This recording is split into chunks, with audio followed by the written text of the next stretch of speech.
आसमान में खूब अंधेरा था। बादलों के बीच तारे लुका छिपी का खेल खेल रहे थे। बीच चौराहे पर एक शख्स काली धोती पहने हाथों में कुछ नींबू लेकर खड़ा हुआ था। उसके पास ही काले कपड़ों में एक महिला खड़ी थी जो उसे किसी क्रिया को अंजाम देने के इंस्ट्रक्शन दे रही थी। जरा जल्दी करो, 12 बजने वाला है। आज इस कार्य को करने का मुहूर्त बहुत अच्छा है। मुझे तो आपकी कोई बात समझ में नहीं आती है। आप ये सब क्या करवा रही हैं? ये मत भूलो, मैं कुछ भी कर रही हूँ तुम्हारी भलाई के लिए कर रही हूँ। आज मौनी अमावस्या है। आज के दिन किया हुआ टोटका कभी खाली नहीं जाता। कहते हुए उस महिला ने रास्ते की धूल उठाकर उसे टीका लगाया और फिर काले कपड़े में लिपटे हुए नींबू देते हुए बोली, पहले अपने हाथ में 4 नींबू को 2 टुकड़ों में काटकर चारों दिशाओं में फेंक दो। उसके बाद सरसों के तेल का चमुखी दिया जलाओ। महिला के कहे अनुसार कार्य कर वो पुरुष दिया लगाकर जमीन पर ही बैठा था कि उस महिला ने अपने हाथ में रखे नींबू में आलपिन चुभाया। जमीन पर बैठे पुरुष की चीख निकल आई। दर्द का एहसास हुआ? कैसा दर्द होता है ऐसा ही दर्द उसे भी होना चाहिए। जरा सा भी रहम मत करना, समझ गए तुम? महिला के कहे अनुसार उस पुरुष ने नींबू पर आलपिन लगाई। वो जहाँ जहाँ पर आलपिन लगा रही थी वहीं पर से उस नींबू में से खून बहने लगा। पूरा नींबू लाल हो चुका था।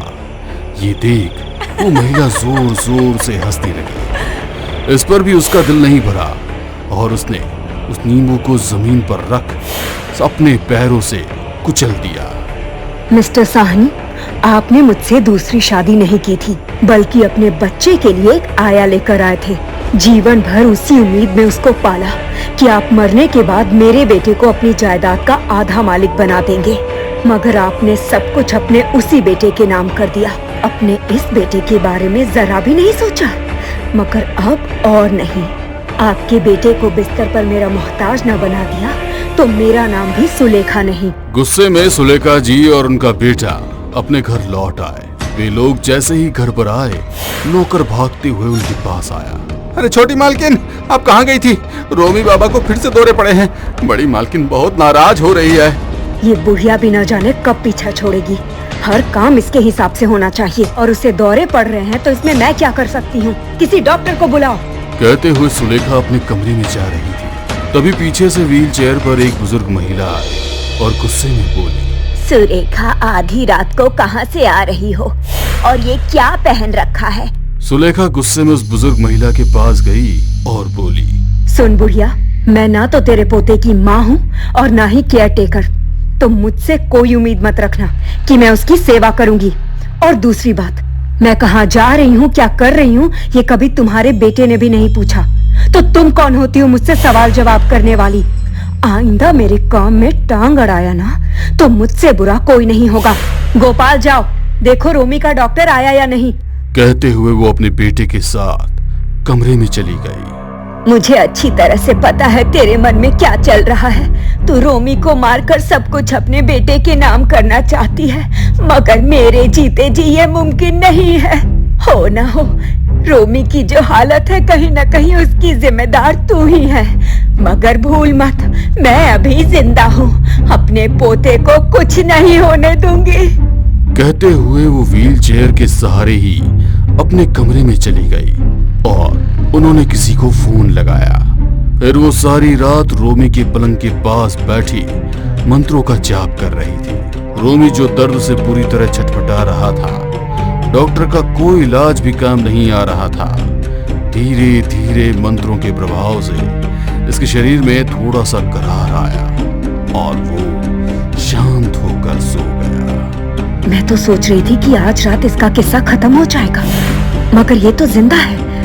ऐसा कैसे हो सकता है? गोपाल, जो कपड़ा तूने मुझे दिया था वो रोमी की शर्ट का ही था ना? छोटी मालकिन, जब से आपकी शादी हुई है आपका ही वफादार हूँ। कल रात रोमी बाबा की तबीयत सच में बहुत खराब थी, मगर न जाने वो कैसे बच गए। वो तो बच गया, मगर उस बुढ़िया का पूरा शक मुझ पर है। अब पहले रोमी को मारने से पहले उसे मारना होगा। बड़ी मालकिन को? मगर कैसे? सुलेखा जी गोपाल की किसी बात का जवाब दे पाती उसके पहले ही बड़ी मालकिन ने उसे आवाज दी। गोपाल, कहाँ हो तुम? देखो कौन आया है। अब कौन आ गया? सुलेखा और गोपाल दोनों ही उनके बुलाने पर पहुंचे तो हॉल में सफेद वस्त्रों में एक महिला खड़ी थी। उनके चेहरे पर बहुत ही तेज था। ये नंदिनी जी हैं, इन्हें रोमी के कमरे में ले जाओ। उनके कहने पर गोपाल उन्हें रोमी के कमरे में ले गया। फिर वो सुलेखा की ओर देखकर बोली, बस कुछ देर की बात और है।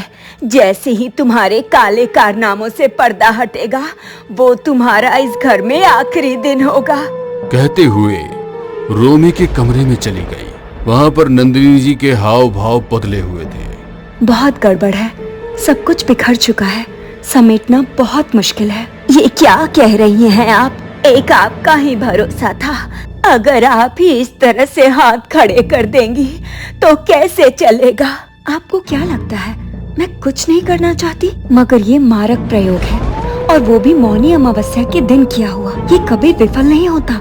मैं कुछ नहीं कर सकती। मुझे तो आपका ही भरोसा है और आप इस तरह मना नहीं कर सकती। मारक प्रयोग को हटाने के लिए जो कुछ भी करना होगा मैं करने को तैयार हूँ। ये प्रयोग आपके खानदान के वारिस को खत्म करने के लिए किया गया है। ये आपके खानदान में से किसी को भी मारे बिना नहीं जाएगा। उसकी जान बचाने के लिए अगर मुझे मरना भी पड़े तो मैं तैयार हूँ। आप मारक प्रयोग लौटाने का प्रबंध कीजिए। नंदिनी जी उनकी बात सुनकर कुछ देर सोच में पड़ गई कि किसी की जान बचाने के लिए और किसी की जान को खतरे में डालना भला ये कहाँ तक सही है।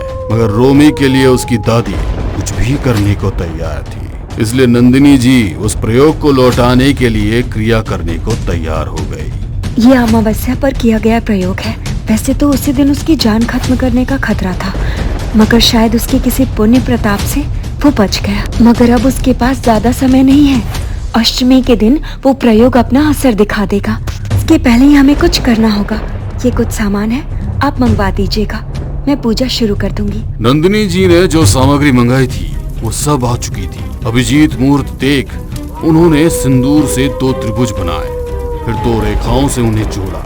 फिर सुपारी, काले तिल और काली हल्दी से उन्होंने पूजा प्रारंभ की। वह आंखें बंद करके कोई मंत्र बार बार बोल रही थी। कुछ देर बाद उन्होंने अपने आसपास रखा हुआ नींबू निचोड़ा तो उसमें से खून निकला। पलंग पर सोया हुआ रोमी अचानक से खड़ा हो गया और पूजा स्थल पर आकर बैठ गया। उसका चेहरा पूरा सफेद था। तू कितनी ही कोशिश कर ले, इसका मरना तय है। मैं आज ही इसे अपने साथ लेकर जाऊंगा। मरना तो तय है, मगर इसका नहीं बल्कि उसका, जिसने ये प्रयोग किया है। कहते हुए उन्होंने मंत्र बोलते हुए रोमी पर गंगा जल और गोमूत्र डालने लगे। इसके प्रभाव से उसका चेहरा बहुत विकृत हो गया था। कुछ देर की पूजा के बाद उसके शरीर से एक काला साया निकलकर सुलेखा के बेटे के शरीर में समा गया। मुझे इस घर के वारिस को मारने के लिए बुलाया गया है। होना सही तो यही सही, मैं इसे लेकर जा रहा हूँ। कहते हुए उसके शरीर से काला धुआं उसके शरीर से बाहर उसके प्राणों को लेकर निकल गया। ये नजारा देख सुलेखा जी भय से कांप रही थी। उनके पास कोई शब्द नहीं था। देखा बेटा, बुरे कर्म हमेशा लौट कर आते हैं। इंसान को उसके किए की सजा यहीं पर मिल जाती है। राम जी भली करे, मगर मुझे अफसोस है तुम्हारे कर्मों की सजा हमारे पोते को मिली। तुमने हमेशा रोमी में और इसमें फर्क किया, मगर हमने कभी भी फर्क नहीं किया। जितना हमें रोमी प्यारा है उतना ही ये भी। गोपाल, छोटे मालिक की अंतिम विदाई की तैयारी करो। कहते हुए उनकी आंखों में आंसू आ गए। सुलेखा के हाथ सिर्फ पछतावा लगा।